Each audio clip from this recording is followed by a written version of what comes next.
this is what feels natural to me. Talking to people like you about the assaults and figuring out what we could do to make a change, and that productivity, bringing some kind of value to make a difference, that is, to me, therapy.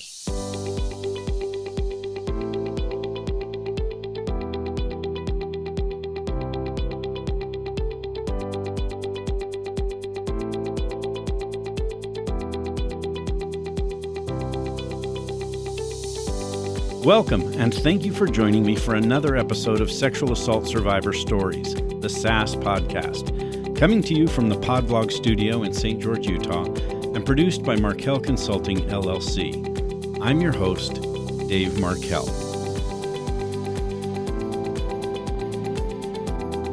Hi, everyone. Thank you for joining me on Sexual Assault Survivor Stories, the SAS podcast.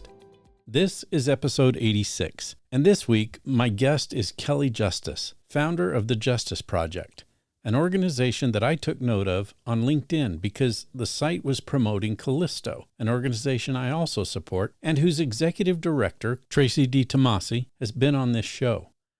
So when I went to the Justus Project website, I found that, in fact, the first goal of the Justus Project is to raise money for Callisto. And the second goal is to normalize the conversation, and the third is to prevent sexual assault, all three of which are also goals of this podcast. That was all it took for me to decide I needed to have Kelly on this show, and I'm glad I did. Listen, and you'll find out why. Here's Kelly.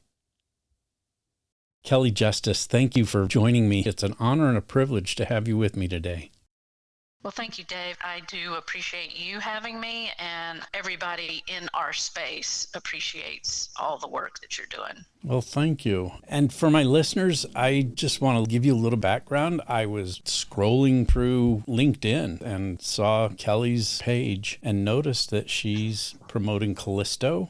I just had an interest and reached out to Kelly and asked her if she'd be interested in being on the show, and here she is. So again, thank you for being here. Thank you. Last year, I just started researching and trying to absorb as much as I could. One day I came across Callisto and I was like, wow, this is amazing, because I am all about thinking outside the box and going in places that other people haven't gone to try to find solutions to things. I am a problem solver in my full-time job. So when I saw this and then read the original founder, I read her story, I immediately started reaching out to Tracy. I definitely want to raise money for Callisto. I've been trying a number of things, and when one thing doesn't work, I move on to the other. I want Callisto to build out that platform and extend it to all survivors. And I think that is critical. I think it's important. And I think that we need a sexual assault forum, bringing nationwide people like you and Tracy and myself and Jan, all these people together and sharing resources and ideas. And with that, I think we could very quickly and easily raise the money that Callisto needs to expand their platform. I don't want to reinvent the wheel. I want to try to do something that isn't being done, and I would like to filter all of the survivors that want to tell their story to consolidate them one or two platforms so that that is the go-to. Last year, a lot started resurfacing for me, and I just kind of fell apart. A lot of the people that I've shared my stories with since then, the common question is, why is this coming up now? You know, what happened? I shared with those people that there was a couple of triggering moments, and one in particular was around a coworker who one day didn't show up for work. Come to find out, he had been arrested for child pornography. He was on my team. I sat next to him, went out to lunches and happy hours, dinners with him, and it really affected me. I know that the rest of the team was upset about it, but I seemed to harp on it. And at the time, I wasn't sure why I was harping on it so much. I was the person that was constantly Googling what's going on with the courts, where's the case, and constantly trying to talk to other team members about it. And they were like, okay, enough, Kelly, let's move on. And I just couldn't let it go. I feel like sexual assault has been around me my entire life. That was 2019 when he was arrested. And over the next couple of years, I started to try to address why I was so upset about it. And that's when the memories of being raped in Washington, D.C., which was 2011. I quit my job and moved to Wilmington, North Carolina in 2002.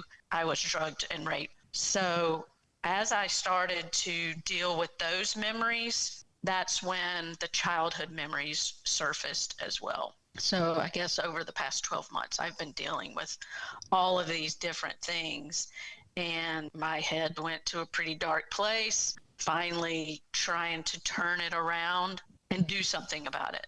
And that's how I got to the point of starting the nonprofit. I was, okay, I'm going to do this, and got the licensing, created my own website, and I was never a social media person, and I had to force myself to do Instagram and force myself to do Facebook. I fought that my entire life, even though I'm in technology. After those memories resurfaced, and I actually went to some of my friends and then told them the story, I then turned around, and in 2023, last year, that's when I filed 3 police reports. I went to Wilmington and filed one in person. The Washington, D.C. one, I did it over the phone. And the one in Greenville, South Carolina, which resurfaced as it was a high school trauma, I filled out that police report. Now, I haven't made it through all of your episodes, but I have listened to some of how you train and talked about how things have changed with the way the police department handles those. But I wanted to mention that the Washington, D.C. assault, I could not remember my coworker's name. I was drugged and raped by a coworker, and I couldn't remember his name because it had been almost 10 years. So when I called the police department, that officer actually went to one of the stores where the perpetrator worked and talked to the security guard there. He actually called my previous employer and said, if we can get a list of the employees for this month at that store, she can pick out which one it is, but the employer wouldn't do that. And the reason I bring this up is that he did so much when I didn't even have the name of the perpetrator. I couldn't remember. It was so much more than what the police department in Wilmington did, and definitely what the police department did in Greenville, South Carolina. And I'll get into that.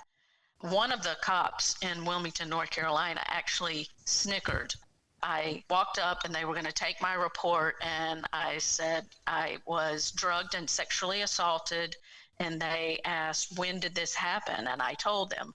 It was like 8 or 9 years prior, and one of the guys snickered. And I have to tell you, thank God I am older now. I feel confident, and I wasn't ashamed in any way, but I turned to look at that guy, and I gave him the worst look and turned to his partner and said, this guy needs more training, and I will not be talking to him. That was that experience. Kelly, I'm so glad you're telling these experiences and talking about this. It's heartbreaking, but I just want to take a minute and tell you how sorry I am that any of these experiences happened to you, and how sad it is that you are so on point, absolutely right, that so many law enforcement officers and detectives have so little training on what it means to be trauma-informed, what it means to be victim and survivor-centric in terms of how these cases should be approached and handled. I appreciate you being here and telling these stories. We need to talk about this more, and we need to normalize this conversation, because that's what's going to change this culture, to talk about it and talk about it and talk about it and get victims' stories out there and train those who need to be trained that handle these cases, law enforcement, prosecutors, judges, the whole gamut of the criminal justice system. Yes, absolutely. So let me just jump back to early childhood. The quote of how if you've been sexually assaulted as a child, the likelihood that you will be re-victimized is what, 1,300%? I don't know that percent. The way I teach it is that the number one predictor that you're going to be sexually assaulted in the future is that you've been sexually assaulted in the past. Well, let me start with elementary school. So this is the late 70s. So I'm 54 now. There was an extended family member, and I would say he was probably in his 30s. And my dad was actually outside with my sister and my cousins, and we were all playing outside. And I came in to go to the restroom. And when I came out of the restroom, this was in a master bedroom. He had closed the bedroom door and was sitting on the bed waiting for me and called me over to sit on his lap. And I don't necessarily remember if he touched me, but I knew that the situation was wrong because as soon as I opened the bathroom door, my stomach just plummeted. And I'm sitting on his lap. And at some point, I guess my father was wondering where I was. And he actually came in and opened up the door and paused. What's going on? And I think he actually said that. What's going on? And then he told me to go back outside, and I thought I was in trouble. You hear that a lot, but that's how I felt about that. I bring this up because nobody talked about it in the 70s. I mean, we're not talking about it really in 2024. What if people were talking about it? Would my dad have felt comfortable talking about it with my mother? Because it was never brought up. I truly believe he never mentioned it to my mother. And I was never taken to therapy or anything about it. It was never discussed. It was sweep it under the rug, forget about it, and move on. So fast forward to middle school. This is around 1981. And this was a friend of the family. And I believe he was also around in his 30s. This guy and his wife, they would do things with my parents. They would go to parties, to dinner, things like that. And he was driving me home, and it was just the two of us in his car.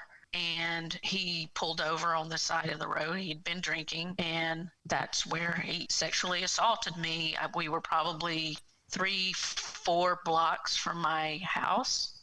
He finishes and he takes me home. I didn't find out until much, much later in life, before my sister actually passed away, that he had done the same thing to her. This is a guy in his 30s, and he was clearly a serial perpetrator.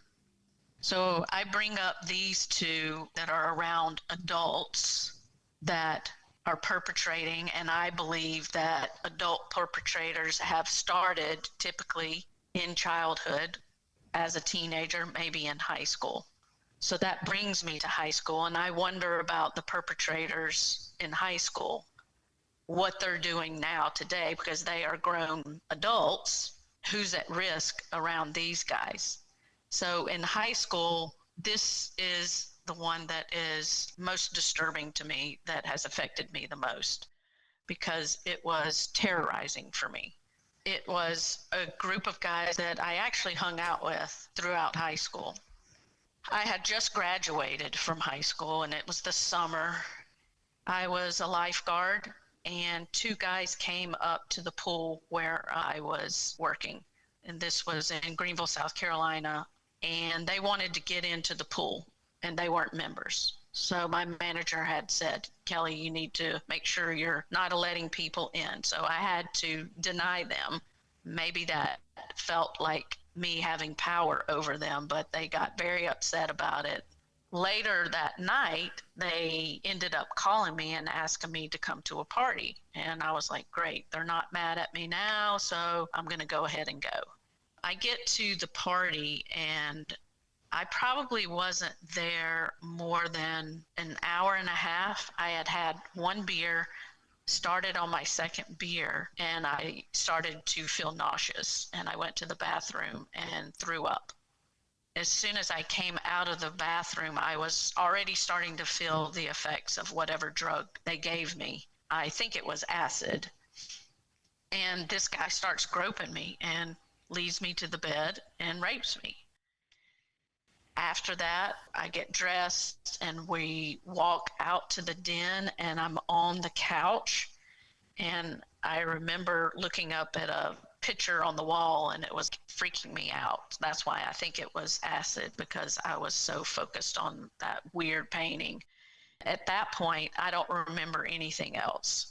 So I don't know if I passed out or I just don't remember. So I have no idea what else happened to me during this time.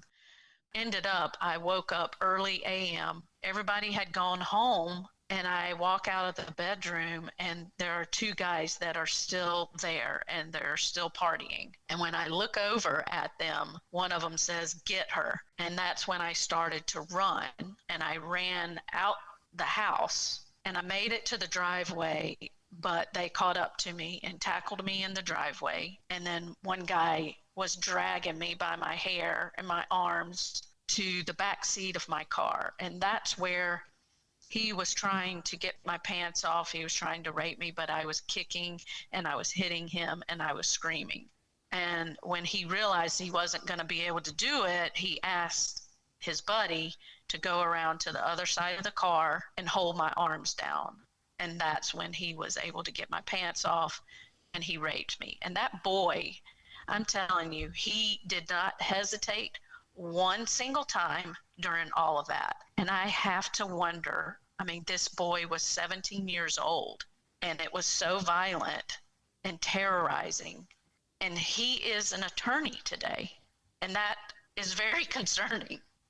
Not just the violent rape, but how there are so many perpetrators out there, and there are perpetrators that are judges, there are perpetrators that are on the police force, there are perpetrators who are attorneys, and that is a big obstacle for what we are all trying to do.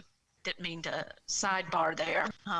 No, I think you're spot on. It's one of the big reasons that reporting these and talking about these is so difficult, because you have friends, associates, family members of the perpetrators who want victims and survivors to keep their mouths shut, because they don't want to see the perpetrators, quote unquote, life ruined, because they're now pillars of society, contributing to the good of what's going on around us. Yeah, that's not the way it should be looked at. Like I said, that guy did not hesitate at any point in time. It's almost like he was experienced, but I have no idea, given the violent nature of it. And then I go back to the elementary school and middle school assaults of these men, adult men, who are perpetrating. They're perpetrating daughters of their friends. They're perpetrating family members. I have to ask myself, this guy who was so violent in high school, is he a serial perpetrator? I have a hard time believing that was a one-time thing. Basically, when he got done, he walked back around to the other side and then held my arms down and instructed his friend to go around and take his turn. Well, that guy hesitated, and I started to call him by name and begged him not to do it, and he didn't do it. Finally, the other guy released my arms, and I jump up and close the back doors of my car and lock them, and frantically get into the front seat and take off down the driveway. And I made it about 300 yards down the road, and it was in front of Somerset Country Club, where I wrecked my car.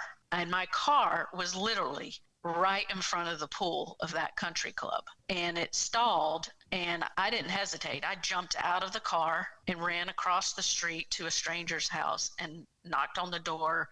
He comes to the door, and I said, "Please help me. I've been raped." And I was standing there on the porch with no pants on. And he lets me in, and I immediately am going over to the windows and looking out the windows to see if those guys have chased me down the street and are still following me. The owner of the house ends up calling my father, and my father comes there to pick me up with no pants on. And we drive home. So here again, my father knows about it. But my mother never knew about it, and that's something that I regret. If she were still alive today, I would love to be able to tell her all of these things so she could understand why I behaved certain ways or why I pulled away from them. I pulled away from my family after that high school assault and became very disengaged with them. I moved from South Carolina to California.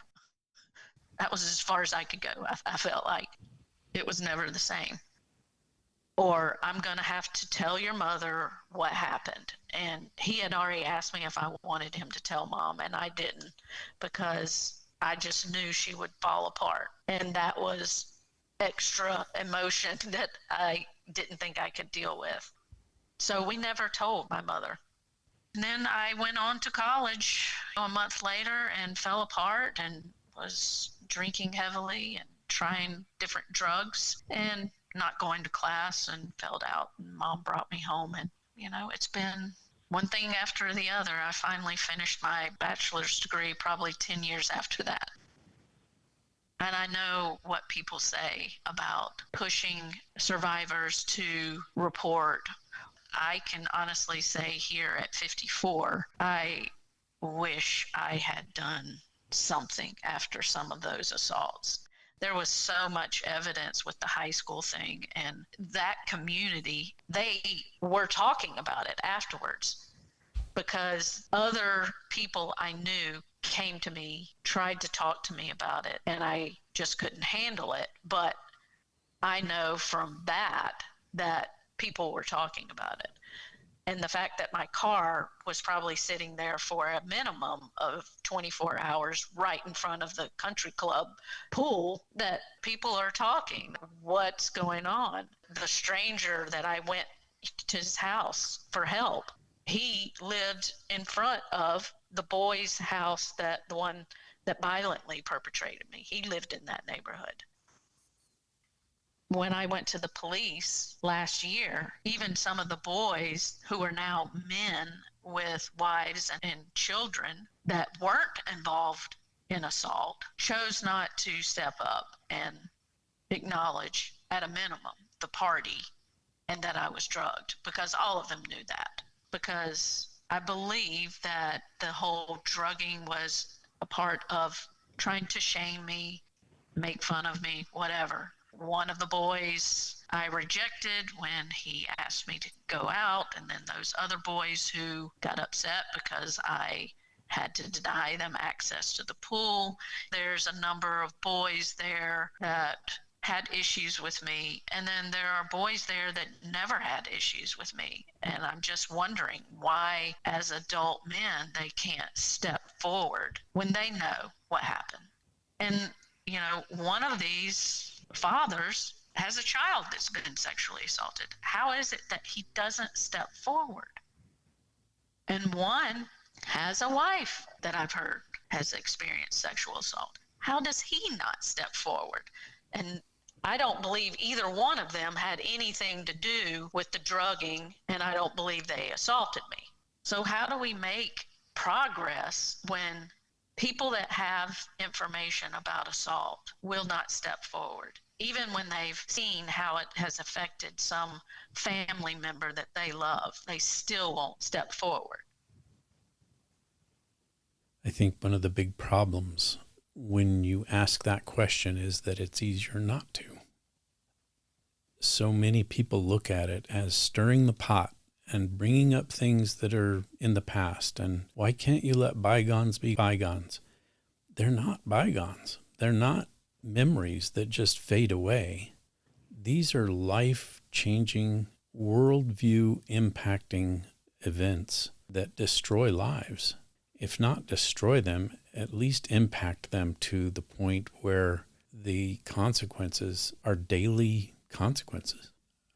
One of the recent episodes that I was listening to was, I think it was the colonel who was a JAG officer. Tim Kokenauer? Yes. Was he the one that talked about how he would go to prosecute and the jury would choose not to convict, and then he would go and interview the jurors after the fact, and they would time and time again say, we believed her. but we couldn't convict. We needed more. And I'm just like, if that's how they feel, how are we going to get any accountability? Sexual assault and rape cases are one of, if not the top, most difficult cases to investigate and bring charges on because of the things that we've been talking about. You've got police officers who don't believe victims. You've got police officers who smirk and laugh when somebody comes to report. You've got prosecutors who are more worried about their win-loss record than they are realizing that, yeah, there's enough evidence here and we should move this forward to a jury trial and let a jury decide. It just isn't happening to the extent that it should.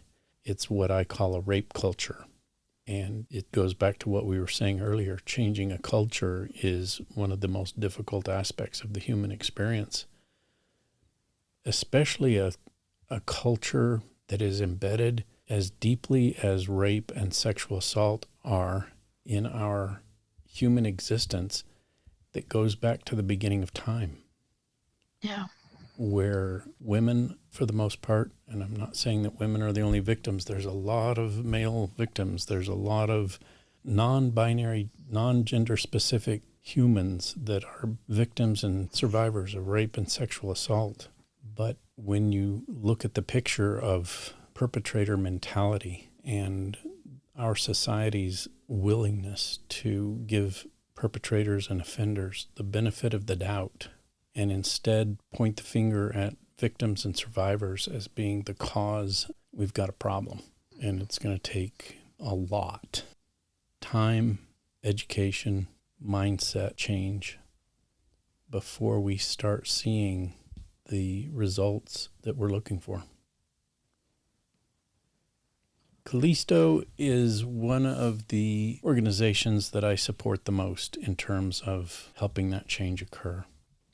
And I support a lot of organizations, not just Callisto, but the Jan Broberg Foundation you've brought up, and Safe in Harm's Way, Project Beloved. There's so many organizations and nonprofits out there that need our support and need our donations and our input and need us to help bring awareness. This is what feels natural to me. Talking to people like you about the assaults and figuring out what we could do to make a change, and that productivity, bringing some kind of value to make a difference, that is, to me, therapy. I know it was traumatic for me through all of these assaults. I mean, even I was in my 40s, those two assaults, the one in DC, the one in Wilmington, I was in my 40s, and not one single time did I think about it. It never even entered my mind as an option to go and tell the police. And I believe that getting survivors to talk about it would help them to avoid future assaults. I'm obviously playing off of my experiences. I feel like the fact that everything was hidden from elementary school through middle and high school, that's why in Washington, D.C. and Wilmington, North Carolina, I didn't even think about going to the police, or my radar wasn't working because I never acknowledged the other stuff or went to therapy, or did whatever I needed to do to heal. Hopefully I can do something productive, and that will make me feel really good. I hope so too.